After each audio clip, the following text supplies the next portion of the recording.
All right, I'm still under the weather, but you know what? It's Nick Saban's birthday, and I'm not going to call in sick on Nick Saban's birthday.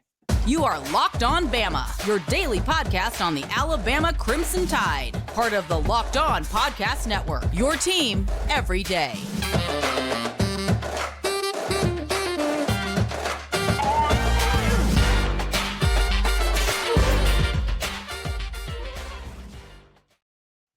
Hey, everybody, and welcome back into Locked On Bama. Luke Robinson, that's me. Jimmy Stein, that's him. Yes, I don't sound this way all the time. Or no, I don't sound this way all the time. I'm just, it's been a rough couple of days for your second favorite podcast host. Jimmy, I'm not saying you're the first. I'm just saying. No. I assumed I wasn't. First of all, we should say Josh Pate should be number one. He should be. He's really good. Look, and by the way, Josh Pate's been on this program. He has. He's friend of the show. Friend of the show officially. Great. He's coming to Tuscaloosa this weekend. I'm going to give him a shout out. There we go. So it is Nick Saban's birthday. Happy birthday to the GOAT. And it is very weird that Nick Saban, his birthday is on Halloween. There's something I love about it. And if I were not a fan of Alabama, I'd be like, oh, that's very fitting. But I'd mention it all the time. Yeah, I'd mention it all the time. I'd mention it more if I was not a fan of Alabama, but I am a fan of Alabama. And here we are, Nick Saban's birthday, and I hope everyone's enjoying their day off from school and work. I mean, as an Alabama fan, I kind of feel like his birthday should be Christmas, but that's just me. Anywho, Jimmy, let's talk about some of the key matchups coming up for this LSU game. I know you're going to be doing a crossover with Locked On LSU's Carolina Fenton, hopefully today. And so that episode will air tomorrow, I believe. And I know you will cover this, but you and I were talking a little bit about the key matchups just off air. And man, look, game day's coming to this game, and it's not like the best LSU Alabama game that there's been, but this may be the most fun because I don't know, that 2019 game was fun, even though we lost. So maybe this will be the most fun one that we win.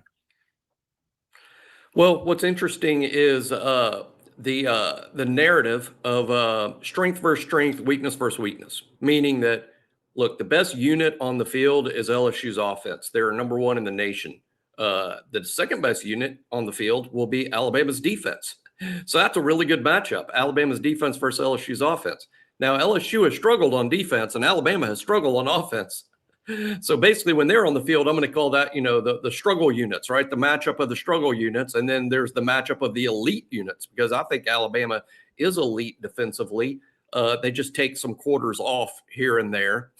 But for the most part, this is an elite Alabama defense. It's certainly an elite LSU offense. And I credit, Jayden Daniels, almost entirely with it. I realize they have a quality running back in Logan Diggs and super elite wideouts and Malik Neighbors and Brian Thomas and a high-quality tight end, Mason Taylor. And I don't even like saying his name out loud because of what happened in the game last year with LSU.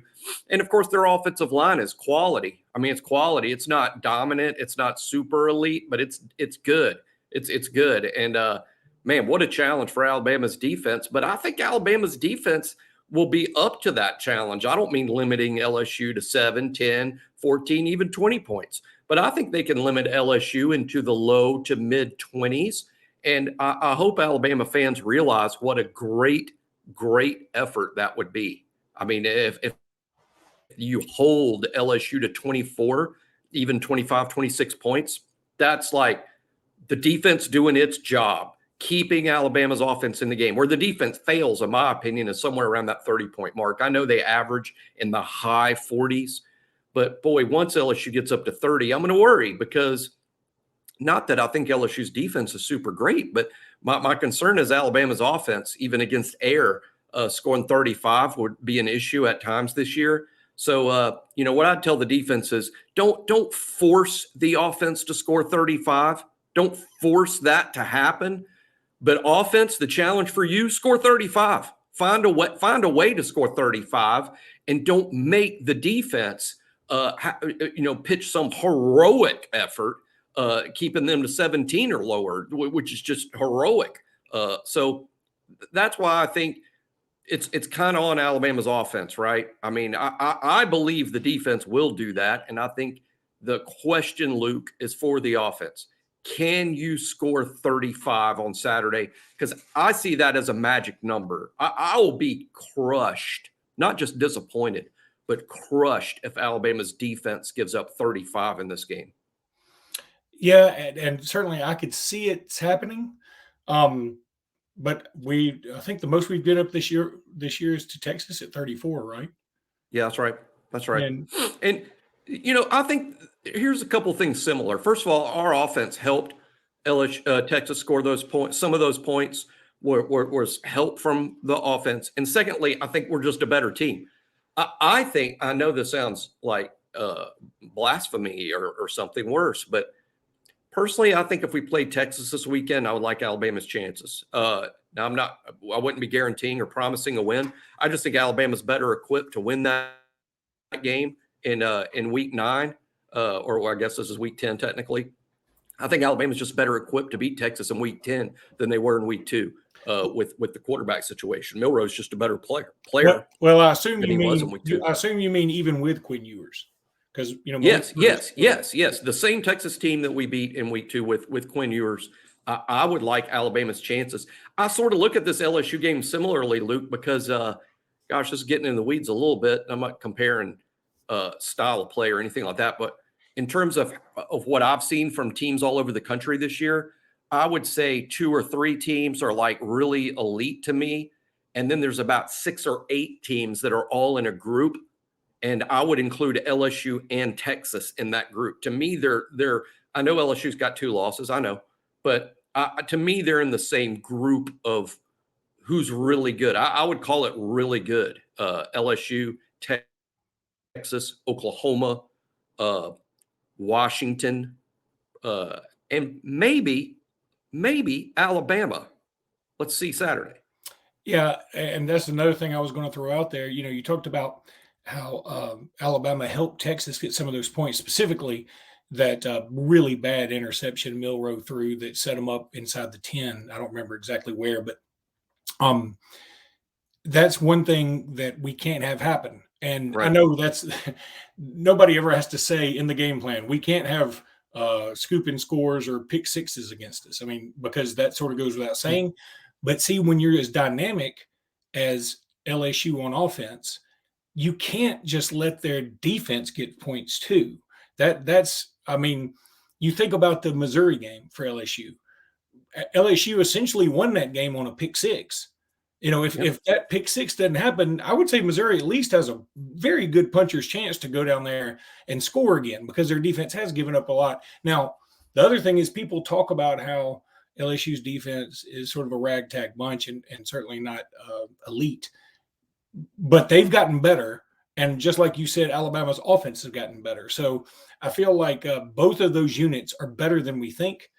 And clearly, I think LSU's offense is elite and Alabama's defense is elite. So I think you're right. And when you factor in the Alabama home field advantage, which I can't go, but I'm imploring everybody to go and be raucous because we're going to need it. I really do think so. I am going to Kentucky the next week, so I am looking forward to that. But, Jimmy, when we come back, I've got listed on here Bama versus Heisman winners. I really meant to say Bama versus Heisman contenders. I don't know how to fix it. So I'm going to leave it like that. But I looked up because, Jayden Daniels is a Heisman contender. And I want to talk a little bit about Alabama's performances against some key Heisman contenders in the past. But I also want to tell you about Gametime. Let me tell you what I'm about to do. I'm not kidding. This is going to happen. You guys know that my son goes to Arizona State. And he wants to go to the World Series. And he's like, can I get a ticket? Now, I'm going to get him a ticket on the Gametime app. I've used Gametime to get my Miami Dolphins tickets to see Miami play the Carolina Panthers. I've used Gametime to get my Alabama-Tennessee tickets. I love this app. It is absolutely awesome. All you got to do is go download the Gametime app and use code LOCKEDONCollege for $20 off your first purchase. Terms do apply. But again, just create an account and redeem the code Locked On College, LOCKEDONCOLLEGE for $20 off. And it's so easy. It's so super. And the customer support was amazing. Really enjoyed it because I'm not the most tech savvy. And so I was doing something wrong and they helped me out when it came to the Miami tickets. And man, it was just a wonderful experience. So I'm so proud that they are a sponsor because number one, I like pitching companies that I know I use, and number two, they had a great price. They have the lowest price guarantee, event cancellation protection, job loss protection, all that stuff. You can view the seats in the venue. You can easily find and buy tickets for every kind of event in your area. Gametime app, use promo code LockedOnCollege, or you can go to Gametime, their website, gametime.com, use promo code LockedOnCollege. You'll love this. All right, Jimmy. So, sorry, guys. I mean, let me tell y'all real quick. Like my daughter, who's in first grade, had a couple of girls spend the night, a couple of sisters, one in second grade, one in first grade. And the second grader got sick. And so I came in from the scoreboard show at 1:30 in the morning. My wife was up with the second grader who was so sick and throwing up all night. Then my daughter got sick. And so when my daughter started feeling better, I was like, whew, this is good. I mean, this is stupid medical journal, Luke, saying, I guess it's just a little kid's disease. Not going to happen to me. So I went and worked out. Literally what they say in the medical journals. That is exactly. I mean, I went Children's and worked out. virus. I went and worked out, and I didn't eat lunch for whatever Sunday, for whatever reason, I can't remember. And I was like, I'm kind of hungry. I'm going to go have fajitas. I hadn't had fajitas in a while. Then, of course, that stomach bug hit me like Deontay Lawson. And I can just tell you right now, that was my favorite Mexican restaurant. I can no longer ever go there ever again because the memory of what happened to me is going to last forever. But, Jimmy, we were talking about Alabama against Heisman Trophy candidates. And I need – this is part of me being sick. I'm trying to find where I actually looked this up. But Alabama's played a lot of these dudes. Really has. I was kind of shocked how many Alabama has played, but it's been a lot. And so – it's a scary conversation, really, because Alabama's launched some guys into that Heisman Trophy. I mean, Alabama's launched guys, right? I mean, Cam Newton, Johnny Manziel, the Cam back, Johnny Manziel. Now, Joe Burrow, to some extent, Joe Burrow. Joe Burrow would have won it anyway, I think. Yeah, right. But we certainly helped out. Now, in 2022, of course, Stetson Bennett was a finalist. He didn't win it, but he was a finalist, and we played him in 21. Actually, played him twice, and we were 1-1 against him. We played, Kyle Trask, 2020. We beat him. Obviously, that was the year that Devontae Smith won it. Joe Burrow in 2019, we talked about. We lost to him, obviously. That was rough. Now, Justin Fields was also a finalist that year. And even though he wasn't a finalist in 2020, we did beat him. Kyler Murray won it in 2018 for Oklahoma. We beat him. Let's see. I'm looking through. Boy, I'll tell you a name that came up here, and I had totally forgotten this guy existed. We didn't play him. Bryce Love at Stanford. He was a hell of a running back. And I forgot the man existed. I really did. Then let's see. Deshaun Watson, of course, was a finalist twice. We beat him once, lost to him once. Now, in 2014, it was Melvin Gordon, but Melvin Gordon was gone when we played them in the first game of 2015. So we didn't get a shot at him. Then let's see. I just think it's interesting to see how many of these guys Alabama's played. It's been a ton. We played Manti Te'o and his non-existent. Speaking of things that don't exist, Manti Te'o's girlfriend, and it was not Bryce Love. Manziel. Not Bryce Love, Manti Te'o's girlfriend. Yeah, that would be weird, wouldn't it? Cam Newton, obviously, we know how that turned out. No need to go into it. Colt McCoy, Tim Tebow. Man, we got to remember we beat a lot of these guys. You got to remember we've beaten a lot of these guys too, and that's why the Jayden Daniels thing is a little scary. But it's not. It doesn't mean anything. We've beaten a lot of these contenders and winners over time. You mentioned Deshaun Watson. I don't think. I mean, I'm sky high on Jayden Daniels, even as an NFL prospect. And to me, when I hear Deshaun Watson, I don't blow off the comparison. I think it's fair. I like the Lamar Jackson comparison the most because to me their style of play is similar. But I think Jayden, this is how good I think he is. Before we got on the air, and I was just perusing the internet for sports briefly, I saw some Atlanta Falcons website mocked their draft. This is who they think the Falcons are going to take in the first 3 rounds. And it just shows how I hate even because it just shows how wish casting this obvious Falcons fan who wrote this. He says, 2nd round, Jayden Daniels. And my first thought was, he's not going to be there. First of all, he's not going to be there. I don't think he's going to last in the 2nd round. And then their 3rd round pick was Brian Thomas. And I'm like, yeah, I would like him in the 3rd round too. Yeah. I mean, is Brian Thomas going to be a 3rd round pick? I don't think so. I think he's going. So I think the dude was off by a whole round on both. I think Jayden will go in the 1st round. I do. And I think Brian Thomas is a 2nd round pick. And he's their 2nd best wide receiver because he's not as good as Neighbors.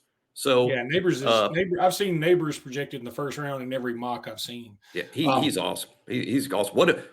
Man, those NFL scouts, they're going to help reach the sellout. It's a sellout crowd because of the NFL scouts. They want to see this Malik Neighbors Kool-Aid matchup. And if not that, then Terrion Arnold, Malik Neighbors, and both will happen during the game. One quick point there, because it was brought up on the BOL board the other day that I answered when someone said, hey, are we going to move around Kool-Aid to keep him on Neighbors? And I reminded the person, we don't do that. Under Saban, we haven't. If we do it Saturday, it'll be a first, and don't never bet on a first-time event. We don't move corners around to match up on certain receivers. As a matter of fact, Alabama is so nonchalant about it. We don't even have what many teams do, is they have a field corner and a boundary corner based on the cornerback skill set. That one corner always lines up on the field side. The other one lines up on the boundary side. Alabama doesn't do that. Alabama plays left and right. So Kool-Aid will be on the left side and Terrion will be on the right side, or vice versa, the entire 60 minutes. And it doesn't matter where LSU goes or lines up. That's just how they play it, left and right. They actually do their safety similar. Alabama doesn't use a strong safety and free safety concept. They just basically use left, right, but they also do duties or one guy's more likely to be in the box than the other. But regardless of that, Alabama plays left and right corner. So we'll see a Kool-Aid versus Neighbors, and we'll see a Terrion versus Neighbors. Interesting. And I'll tell you, I'm fine with it because, I think you could make the argument Terrion Arnold's been at least as good as Kool-Aid this year. Yeah, I don't really distinct. I think they're different. They're sort of different, but I think Terrion's like a smoother, almost like a basketball player. He's so athletic. Kool-Aid's physical. Kool-Aid, I think Kool-Aid's game is more built for the NFL, to be honest, because of how physical he is. Terrion out-athletes the wide receiver he's covering many times. And in the SEC, just that very concept is nuts. But I think he does. He's just a better athlete than that wide receiver 9 out of 10 times. Which is weird that you use that description, because Kool-Aid was going to play on the basketball team when he first got here, if you remember. So was Terrion. So was Terrion. Yeah, both. But Kool-Aid's just, to me, he's just like, I think Kool-Aid, he might even be a really good nickel corner in the NFL, line him up a little more inside towards the scrum. He's just so good at mixing it up. And gosh, I know those Tennessee fans, they wanted an interference call against Kool-Aid every time he covered somebody, but he just bodies up guys so good. The referees, I don't think they call flags on Kool-Aid because they're like, wow, that guy's good. That doesn't help with the conspiracy theories. If the refs, it doesn't. If the refs after the game were like, God, he's so good, y'all. He's so good. How good he is. All right. It reminds me of one of my favorite referee story. It's an umpire story, but it was umpire, this batter, I think it was Boog Powell, who's a great 60s home run hitter. So, he's always, he's hitting 40 home runs or more a year. Boog Powell, it's a big guy. And the pitcher throws one and the catcher thought was a strike and the umpire called it a ball. And the catcher kind of turns around, looks at the umpire, doesn't say anything, throws the ball back. Pitcher throws another ball that the catcher believes is, now that's definitely a strike. And the catcher turned around and said, now that was definitely a strike. And the umpire said, Mr. Powell will let you know it's a strike by hitting the ball over the wall. And I'm like, that. I think that's how the umpires are calling Kool-Aid. Isn't that interference? No, he is not interference. It's Kool-Aid. It's not interference. That's Kool-Aid. Okay, I want to tell everybody about FanDuel, and when we come back, we're going to talk about Bama in the NFL because there were some spectacular and nostalgic performances. But right now, new customers at FanDuel get $150 in bonus bets with any winning $5 moneyline bet. That's $150 if your team wins. If you've been thinking about joining FanDuel, there's no better time to get in on the action. The app is so easy to use. There's a wide range of betting options, including spreads and player props and over-unders and even more. All you got to do is go visit FanDuel.com/lockedon. That's FanDuel.com/lockedon and kick off the NFL season with FanDuel, which is the official partner of the NFL. Go check out FanDuel.com/lockedon. All right, Bama in the NFL. I'll start with the game that happened last night, which was the Monday Night Football game. First of all, both starting running backs built by Bama. Jahmyr Gibbs just has a breakout performance. I think it's the fifth most combined yardage from scrimmage by a running back in Detroit history, which seems weird. It was something nutty like that. I figured that couldn't be right because of Barry Sanders, but they put it up on SportsCenter, and maybe I misread it because I was having hallucinations. But it was awesome, and so yeah, he played his tail off. And I'll tell you, if watching Jahmyr Gibbs last night, and I know this isn't fair, and I know it's revisionist, but if you watched any of that game last night and it didn't make you begin to really despise Bill O'Brien, I don't know what will. I know it's unfair. I know it is. I'm just saying that's how I felt. And I guess you just stopped talking. I don't know. I don't understand. You think we should have handed him the ball more? I think we could have handed him the ball more. I think we could have done a lot more with him. And I'll tell you the other thing that I thought is, God, how much better would we be if Jahmyr Gibbs was on this team? Now, I like our running backs right now, but we don't have anybody that's as explosive as that. Last night, he showed us quickness that we only really got to see, I'm going to say, maybe against Arkansas last year. Now, he had some other nice runs. Texas A&M game last year, he had some nice runs. But, man, he was explosive last night. And what's crazy is he was explosive in the league that probably has the best and most physical athletes in the world. Right. Then Josh Jacobs scored a touchdown. I have Jacobs on my fantasy team, so I was fired up about that. Tua gets a few touchdown passes, but one of them is to Jalen Waddle, which is awesome. They continue to be in that game. Look, they got a game this Sunday in Germany between Kansas City and Miami, and it's like at 8:30 in the morning. So, I mean, what better way to wake up to some football? And how about Jalen Hurts, a touchdown pass to Devontae Smith and to Julio Jones? That's amazing. Yeah.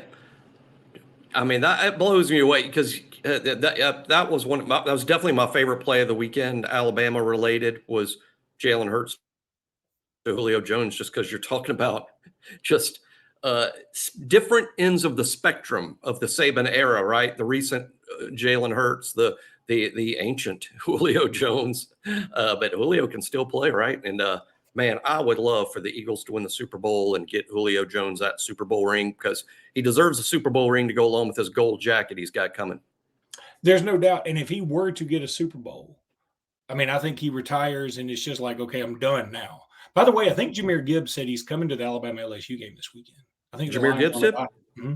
Oh, excellent. He'll get a huge ovation when they put him on the Jumbotron, and that's great. And Jahmyr was a really good player at Alabama. I want, instead of launching Bill O'Brien in the sun, what I would like to do is play 2022 all over again with a completely healthy Bryce Young all season long. True. And I think that would be a massive difference.